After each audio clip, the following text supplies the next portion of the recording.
തൻ്റെ കൂട്ടുകാരികളൊക്കെ അവർക്കൊക്കെ ഒരു ക്രഷോ ബെസ്റ്റിയോ ബോയ് ഫ്രണ്ടോ ആരൊക്കെയോ ആവട്ടെ, ഗേൾസിന് ഇങ്ങോട്ടും വിവാഹമെന്ന അള്ളാഹു ഹലാലാക്കി ഒരു ബന്ധത്തിന്റെ മുമ്പിൽ മനുഷ്യനുണ്ടാക്കി കൂട്ടുന്ന ചില ചട്ടക്കൂടുകളെ കവചമാക്കി പിടിച്ച് മനുഷ്യന്റെ ശരീരത്തിന്റെ ആഗ്രഹ നിർവഹണത്തിന് മനുഷ്യൻ എത്തിപ്പിടിക്കുന്ന പലതും അള്ളാഹു നിഷിദ്ധമാക്കുമ്പോൾ ഒരു മുസ്ലിം എനിക്കത് വേണ്ടെന്ന് പറഞ്ഞ് മാറി നിൽക്കുമ്പോൾ എന്താണ് അവന് ലഭിക്കാൻ പോകുന്നത്? സ്വർഗമുണ്ടെന്ന് ഉറപ്പ് തന്നെ. ഈ ലോകത്ത് എന്ത് കിട്ടും?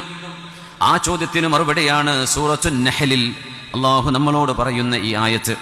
ബിസ്മില്ലാഹിർ റഹ്മാനിർ റഹീം.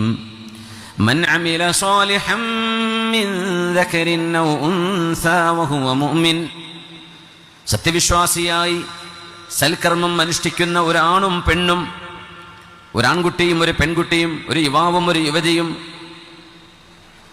എന്ത് കിട്ടും അവർക്ക്? ഫലനുഹയ്യന്നഹു ഹയാതൻ ത്വയ്യിബ. വളരെ സമാധാനപൂർണമായ സന്തുഷ്ടമായ ജീവിതം ഈ ലോകത്ത് നാം അവർക്ക് നൽകും. ഈ ലോകത്ത് ഏറ്റവും സമാധാനമുള്ളത് മദ്യപിക്കാതെ ജീവിക്കുന്നവർക്കാണ്, ഡ്രഗടിക്കുന്നവർക്കല്ല. ഈ ലോകത്ത് ഏറ്റവും സമാധാനമുള്ളത് ആർക്കാണെന്നറിയോ? ആരാധന ചെയ്യുന്നവർക്കാണ്, ഇബാദത്ത് ചെയ്യുന്നവർക്കാണ്. സൈക്കോളജിസ്റ്റിനെ വേറെ പല പേരിട്ട് വിളിക്കും, മെഡിറ്റേഷൻ വേണമെന്ന് പറയും. ഒരു മുസ്ലിമിന് 5 നേരത്തെ മെഡിറ്റേഷൻ, 5 നേരത്തെ നമ്മുടെ നിസ്കാരമാണ്. ആ നിലക്ക് നമുക്കതിനെ കാണാൻ കഴിഞ്ഞാൽ ഫലനുഹയ്യന്നഹു ഹയാതൻ ത്വയ്യിബ, ഏറ്റവും മനോഹരമായ ജീവിതം. ഹയാതൻ ത്വയ്യിബ എങ്ങനെ ഇതിനെ ട്രാൻസ്ലേറ്റ് ചെയ്യുന്നറിയില്ല. അള്ളാഹു നൽകുന്ന ജീവിതം, we will give him A fulfilling life. എങ്ങനെ മലയാളത്തിൽ പറയാ? ആത്മസംതൃപ്തി നൽകുന്ന ജീവിതം. പടച്ചോൻ പറഞ്ഞതുപോലെ കേട്ട് ജീവിച്ചാൽ എന്ത് കിട്ടുമെന്ന് പറഞ്ഞാൽ ആത്മനിർവൃതിയുള്ള ജീവിതം ഇവിടെ ആ മനുഷ്യൻ അല്ലാഹു നൽകിയിരിക്കും. ചിലത് നമ്മൾ കയ്യിൽ നിന്ന് പോകുമ്പോഴേ അതിൻ്റെ വില അറിയുള്ളൂ, അല്ലേ? ആരോഗ്യം എന്നത് ആരോഗ്യമില്ലാത്തവൻ്റെ കണ്ണിൽ ആരോഗ്യമുള്ളവൻ ചുമന്ന് നടക്കുന്ന ഒരു കിരീടമാണ്, അല്ലേ?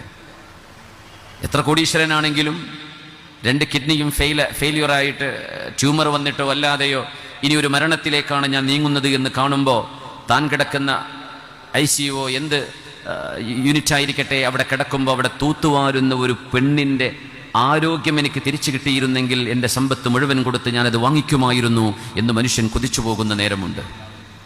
മുസ്ലിമായി ജീവിക്കുമ്പോൾ നമ്മൾ അനുഭവിക്കുന്ന ആത്മസംതൃപ്തിയും നിർവൃതിയും ഒരുപക്ഷെ വഴിതെറ്റി കുറച്ച് ദൂരം അങ്ങ് പോകുമ്പോഴായിരിക്കും തിരിച്ചറിയുക, ഞാൻ I was in A better life before. പിന്നെ തിരിച്ചു വന്നാണ് കാണാൻ കഴിയുക. പക്ഷേ സത്യം, അള്ളാഹുവിൻ്റെ വാഗ്ദാനം സത്യമാണ്. സംതൃപ്തമായ ജീവിതം അള്ളാഹുവിനനുസരിക്കുന്നവർക്ക് ഇവിടെ അള്ളാഹു വാഗ്ദത്തം ചെയ്തിരിക്കുകയാണ്. അതിനാണ് നമ്മൾ പടച്ചവൻ അരുതെന്ന് പറഞ്ഞത് ചെയ്യാതിരിക്കുന്നത്. നമ്മുടെ ശരീരം പറയും ചെയ്യണം, നമ്മുടെ സൗഹൃദം പറയും അത് ചെയ്യണം, നമ്മുടെ ചുറ്റുപാടുകൾ പറയും ദാറ്റ്സ് നോർമൽ, നമ്മുടെ സമൂഹം പറയും you are an odd person. ഞങ്ങളൊക്കെ ഇങ്ങനെ, നീ എന്താ ഒറ്റയ്ക്ക് ഇങ്ങനെ നടക്കുന്നത്, നീ എന്താ വ്യത്യസ്തമായ ചിന്തയിൽ, ഞങ്ങൾ ഒഴുകുന്ന ഒഴുക്ക് നീ കാണുന്നില്ലയോ?